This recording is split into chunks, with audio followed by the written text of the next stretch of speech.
तो तप अद्वैत प्रभु एवं रसराज चैतन्य प्रभु जेपीएस आर्काइव থেকে অথাৎ ব্রহ্ম জিজ্ঞাসা গুরু প্রসঙ্গ এবং অন্যান্য গ্রন্থ গুরু মহারাজকে অর্পণ করবেন।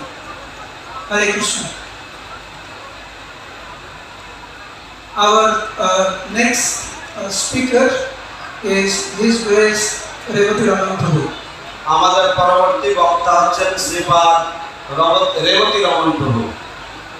গৌরচন্দ্র মহারাজ একটি উড়িয়া একটি গুরু প্রসঙ্গ নিতাই কৃপা একটি ম্যাগাজিন অর্পণ করছে। His Grace Revati Raman Prabhu, a very dear disciple of Guru Maharaj, would be offering his offering. শ্রীপাদ Rebati Raman প্রভু গুরু মহারাজের অত্যন্ত প্রিয় কৃপাধন্য শিষ্য, তার শ্রদ্ধাঞ্জলি নিবেদন করবেন।